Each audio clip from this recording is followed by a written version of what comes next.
আসসালামু আলাইকুম। আমাদের ফোনে কিন্তু পার্সোনাল অ্যাপ থাকে অথবা ফটো, ভিডিও আরও অনেক ফাইল কিন্তু পার্সোনাল থাকে। আমরা যদি তাই চাই সেগুলো অন্যজনকে দেখাবো না, এ কারণে কিন্তু আমাদের অ্যাপটাকে কিন্তু লক করার প্রয়োজন হয়। কিন্তু আমরা কীভাবে অ্যাপ লক করবো সেটা কিন্তু আমাদের জানা থাকে না।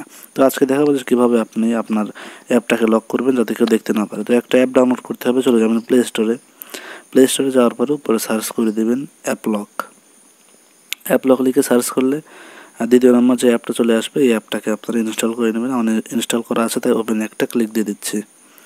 ওপেনে একটা ক্লিক দিয়ে দেবেন।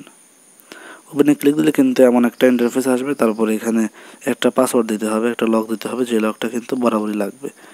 তো পাসওয়ার্ডটা দ্বিতীয়বার আবার দিতে হবে, 2বার দিতে হবে। দেওয়ার পর এখানে এগ্রি এন্ড স্টার্ট এইটা সিলেক্ট করে দেবেন।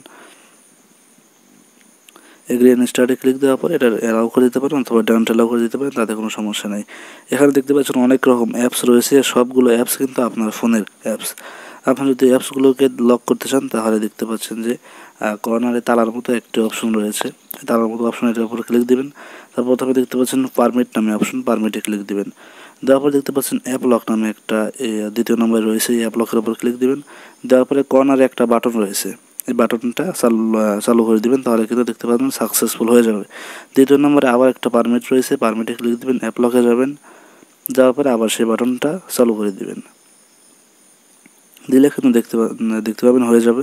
তারপর কর্নারে যে তালার মতো অপশনটা রয়েছে, সেই তালার উপর ক্লিক দিলে কিন্তু দেখতে পাবেন যে আমাদের অ্যাপটা কিন্তু লক হয়ে যাবে। আরও যে অ্যাপ লক করতে চান সেই অ্যাপে তালার উপর ক্লিক দিলে কিন্তু অ্যাপটা লক হয়ে যাবে। দেখতে পাচ্ছেন আমি 3টা অ্যাপ লক করলাম। এখন যদি আমি আমার ফোনে যাওয়ার পরে যে গুগল ট্রান্সলেট যে অ্যাপটা লক করেছি, সেই অ্যাপে যদি আমরা ঢুকতে চাই, যে অ্যাপের উপর ক্লিক দিলে কিন্তু দেখতে পাবেন সরাসরি অ্যাপের ভিতর ঢোকাবে না। এখানে কিন্তু যে পাসওয়ার্ডটা দিয়ে দিয়েছিলাম সেই পাসওয়ার্ডটা কিন্তু এখানে যাচ্ছে। তো পাসওয়ার্ড দিয়ে দিলে দেখতে পাচ্ছেন অ্যাপের ভিতরে কিন্তু নিয়ে যাচ্ছে। তো আবার আরও যে অ্যাপটা লক করেছিলাম সেই অ্যাপে যদি যাই, তাহলে দেখতে পাচ্ছেন এখানে কিন্তু সরাসরি ঢোকাচ্ছে না, এখানেও কিন্তু পাসওয়ার্ড চাচ্ছে। তো পাসওয়ার্ডটা দিয়ে দিলে কিন্তু দেখতে পাবেন অ্যাপের ভিতরে কিন্তু নিয়ে যাবে। তো আপনি যদি চান যে পাসওয়ার্ড আমি আমার অ্যাপে পাসওয়ার্ড রাখবো না, কীভাবে পাসওয়ার্ড ছাড়াবেন, এটা করার জন্য আপনি যে অ্যাপটা ডাউনলোড করেছিলেন অ্যাপলক, সেই অ্যাপের ভিতরে চলে যাবেন। অ্যাপের ভিতরে যাওয়ার পর দেখতে পাচ্ছেন প্রথমেই কিন্তু পাসওয়ার্ডটা চাইবে, তো পাসওয়ার্ডটা এখানে দিয়ে দিবেন। পাসওয়ার্ড দিয়ে দিলে কিন্তু অ্যাপের ভিতরে নিয়ে যাবে। যেই অ্যাপগুলো আমরা লক করেছিলাম সেই অ্যাপ 3টা কিন্তু রয়েছে, এগুলো কর্নারে তালার মতো অপশন রয়েছে, এগুলোতে ক্লিক দিয়ে কিন্তু তালা ছাড়িয়ে দিবেন। এবং উপর দিক থেকে আরও কিছু হোয়াটসঅ্যাপ, ফেসবুক, ইউটিউব এগুলো কিন্তু অটোমেটিক্যালি লক করে দিয়েছে, অ্যাপের পক্ষ থেকে লক করে দিয়েছে।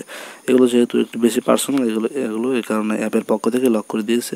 তো কর্নারে ক্লিক দিলে কিন্তু লক ছেড়ে যাবে। দেখতে পাচ্ছেন সব রকম অ্যাপের লক কিন্তু ছেড়ে গেছে। আপনারা চাইলে এভাবে আপনার পার্সোনাল অ্যাপগুলো আপনারা লক করে রাখতে পারবেন, যাতে কেউ দেখতে পারবে না। তো আজকের ভিডিওটা এই পর্যন্তই ছিল। যদি ভিডিওটি ভালো লাগে তাহলে অবশ্যই লাইক করবেন এবং চ্যানেলটি সাবস্ক্রাইব করে দেবেন। ধন্যবাদ। আল্লাহ হাফেজ।